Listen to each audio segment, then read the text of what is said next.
Hello বন্ধুরা, কেমন আছো তোমরা সবাই? আমি তোমাদের সাথে আরেকটা নতুন রেসিপি নিয়ে চলে এসেছি। এটা সম্পূর্ণ আমার রেসিপি। এটার নাম হচ্ছে বেগুনের বিরিঞ্চি।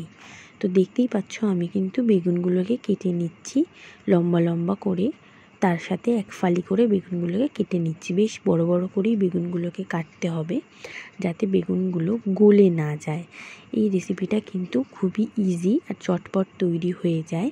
তো তোমরাও বাড়িতে কিন্তু অবশ্যই ট্রাই করবে। আমার বেগুন কাটা হয়ে গেছে। আমি বেগুনগুলোতে এবার সামান্য নুন আর হলুদ মাখিয়ে নিচ্ছি। তোমরা পারলে এতে চিনিও দিতে পারো, তবে আমি চিনিটা দিইনি, যেহেতু মশলা কষানোর সময় আমি চিনি দেবো, ওই জন্য আমি বেগুনে ভালো করে নুন আর হলুদটা মাখিয়ে নিচ্ছি। এরপর আমি যেটা দেব, মেন মশলা যেটা আমার লাগবে, তাতে লাগবে নারকেল আর সর্ষে। আমি নারকেল আর সর্ষেটাকে একটা মিক্সার বোলের মধ্যে নিয়ে নিচ্ছি, নিয়ে এটাকে পেস্ট করে নেব। এই রান্নাটা সম্পূর্ণ আমার মাথা থেকে বেরিয়েছে। ভাবলাম যে একবার করে দেখি তো কেমন লাগে খেতে।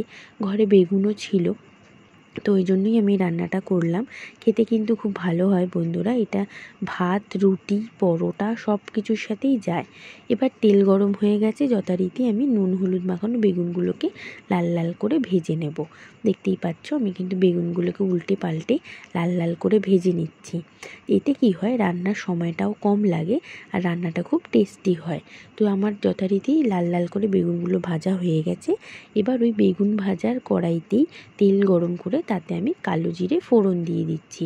যেহেতু রান্নার সময়, তাই বেশি সময় ছিল না বলে এবং উপকরণগুলো তোমাদের আলাদা আলাদা করে দেখাতে পারলাম না, তবে আমি সব বলে দিচ্ছি। এরপরে আমি দিলাম ফোড়নটা 2-3 সেকেন্ড ভাজার পর আমি সর্ষে আর নারকেলের সেই পেস্টটা এর মধ্যে দিয়ে দিলাম।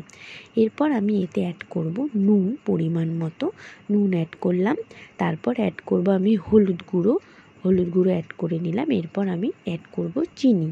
যারা চিনি খাও না তারা সামান্য দিতে পারো, কারণ এই আইটেমটা একটু মিষ্টি মিষ্টি, একটু ঝাল ঝাল হয়। এরপর আমি এটা ভালো করে নাড়াচাড়া করে নিলাম। এবার এটাকে একটু কষাতে হবে, যতক্ষণ না একটু তেলটা ছাড়ছে ততক্ষণ কিন্তু এই মশলাটাকে কষাতে হবে। আর একটা গোটা কাঁচা লঙ্কা আমি কিন্তু চিড়ে দিলাম, যেহেতু আমাদের বাড়িতে ঝাল খায় না বন্ধুরা, তোমরা আগেই জানো। তো কষানো হয়ে গেছে আমার মশলাটা। এরপর আমি এতে সামান্য পরিমাণ জল দিলাম। যেহেতু এটা মাখা মাখা হবে, ওই জন্য কিন্তু জলটা আমি বেশি দিইনি। দেখতেই পাচ্ছ আমার কিন্তু মিশ্রণের ঝোলটা ফুটে গেছে। এরপর আমি লাল লাল করে ভেজে রাখা বেগুনগুলো এতে অ্যাড করে নিলাম। চটজলদি রেসিপি তৈরিও হয়ে যায় আর খেতেও কিন্তু এটা দারুণ লাগে। তোমরাও বাড়িতে অবশ্যই ট্রাই করো।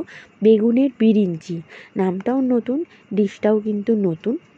আর আমাকে কিন্তু কমেন্টে অবশ্যই জানিও তোমাদের কেমন লাগলো। ভিডিওটা ভালো লাগলে যারা ইউটিউব থেকে দেখছো তারা লাইক, শেয়ার, সাবস্ক্রাইব করে দিও। আর যারা ফেসবুক থেকে দেখছো তারা ফলো করে দিও। আবার হাজির হব তোমাদের সামনে। আজকে এই পর্যন্ত। Tata, bye bye. ভালো থেকো, সুস্থ থেকো।